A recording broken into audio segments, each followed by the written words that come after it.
வசனம் இருபுறமும் கருக்கொள்ளப்பட்டு அந்த பக்கம் பேசணும், இந்த பக்கம் பேசணும். ஒரு பக்கமே நினைக்கக்கூடாது. அல்லையா பேசணும், ரெண்டு பக்கம் பேசணும். அது ஆசீர்வாதத்தை தரும். வேத வசனம் ஆசீர்வாதம் தரும். அதே நேரத்தில் கண்டித்து உணர்த்து அல்லையா பேசலாம். இருபுறமும் கருக்கொள்ளப்பட்டு ஒரு வசனத்தை மாத்திரம் குறிப்பா எடுத்துவிட்டால் யோவான் 14ஆம் அதிகாரம் 14ஆம் வசனத்தை நான் வாசிக்கும் பொழுது, என் நாமத்தினாலே நீங்கள் எதை கேட்டாலும் அதை நான் செய்வேன். என்னத்தை கேட்டாலும் ஆண்டவர் செய்வார். ஆனால் அதுக்கு முந்தின வசனத்தை நான் வாசிக்கும் பொழுது, 13ஆம் வசனத்தை 15ஆம் வசனத்தை அடுத்த வசனத்தை வாசிக்கும் பொழுது, நீங்கள் என்னிடத்தில் அன்பாயிருந்தால் கற்பனைகளை கை கொள்ளுங்கள். அதான் கர்த்தர் இவ்வீட்டின் தலைவராக இருந்தால் நம் ஒவ்வொருடைய இல்லத்திற்கும் தலைவர் உண்டு. குடும்ப தலைவர், குடும்ப தலைவர், நாம் எல்லாருக்கும் தலைவர் தேவாதி தேவன் ஆண்டவராகிய இயேசு கிறிஸ்து. அல்லேலூயா பேசலாம். அப்படி நான் சண்டை இருக்க சமாதானம் காணலாம். அல்லேலூயா ஸ்தோத்திரம் ஸ்தோத்திரம். கர்த்தர் இந்த வசனத்தை இந்த பாடல் அல்லேலூயா நான் ரொம்ப விரும்புகிற பாடல். 6 சரணம் இருக்குது. சில இதுல 3 சரணத்தை படிப்பாங்க, 2 சரணத்தை படிப்பாங்க. அவ்வளோ தேவன் அல்லையா ஸ்தோத்திரம். வேதைகளிடம் ஞானம் அருளும். வேத புத்தகம் மேன்மை தரும். வேதத்தை நேசிக்கிறவருக்கு மிகுந்த சமாதானம் உண்டு. அவருக்கு இடர்கள் இல்லை. அல்லையா பேசலாம். கர்த்தருடைய வேதம் குறைவிட்டதும் ஆத்மாவை உயிர்ப்பிக்கிறதுமா இருக்கு. சோர்ந்த வேலையில தனிமையில அல்லையா பேசலாம். தனிமையில இரவு பகல் இதன் தியானம் இனிமை தங்கும் தனிமையில் அல்லையா பேசலாம். பெருமைக்காக சொல்ல அந்த கிருபையினால தேவனை துதிக்க தேவன் கிருபை. ஆனால் ஒரு அதிகாரத்துல நான் வாசிக்கும் பொழுது, குறிப்பாக கண்ணாடி போட்டு வாசித்த காரணத்தில் குறைந்து விட்டேன். வசனத்தை வாசிக்கும் பொழுது அப்படியே ஸ்டாப் ஆகி பிரேக் ஆகினாச்சு. அப்படியே பிரேக் ஆகினாச்சு. அதான் என்னுடைய மொபைலில் நான் அனுப்பிவிட்டுருக்க வசனம்.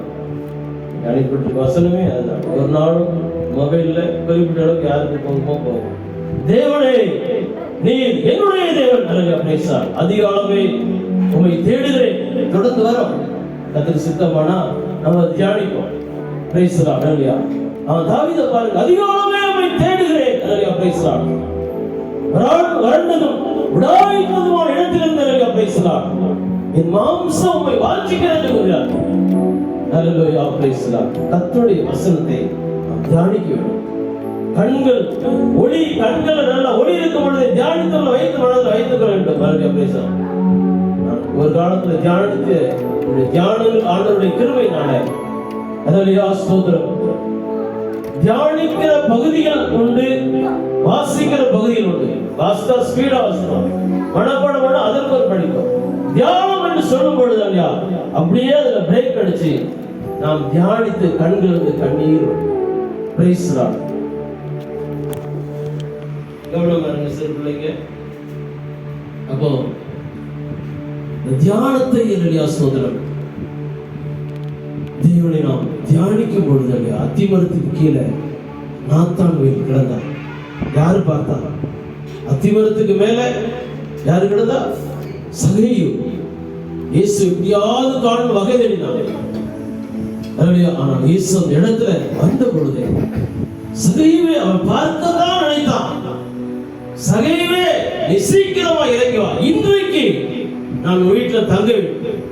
ஹல்லேலூயா பிரேஸ். இன்றைக்கு இறங்கி எப்படி இருந்திருக்கு பாருங்க. சகேயு அந்த காட்டத்தை மரம் பொழுது கட்டெரும்புகள் நிறைஞ்ச இடம், விஷமான கட்டெரும்புகள். ஒரு எறும்பு கடிச்சாலே என்னவோ படுது, கடுக்குது. அப்ப கட்டெரும்பு அப்படிப்பட்ட இடத்துல இயேசுவை நான் காண வேண்டும் என்று பேசுறான். இயேசுவை நான் பார்க்க வேண்டும் என்று பேசுறான். வகை தேடான். எந்த இடத்துல வருவாங்க இயேசு, எப்படிப்பட்டவரோ என்று சொல்லி வகை தேடான். ஆனால் ஸ்தோத்திரம், அவன் வகைதான் தேடினான் என்று பேசுறான். ஆனால் இயேசுவே அந்த இடத்துல வந்து சகைவே சீக்கிரமா இறங்கி வா, ஒத்துன்னு குதிச்சிருப்பான்.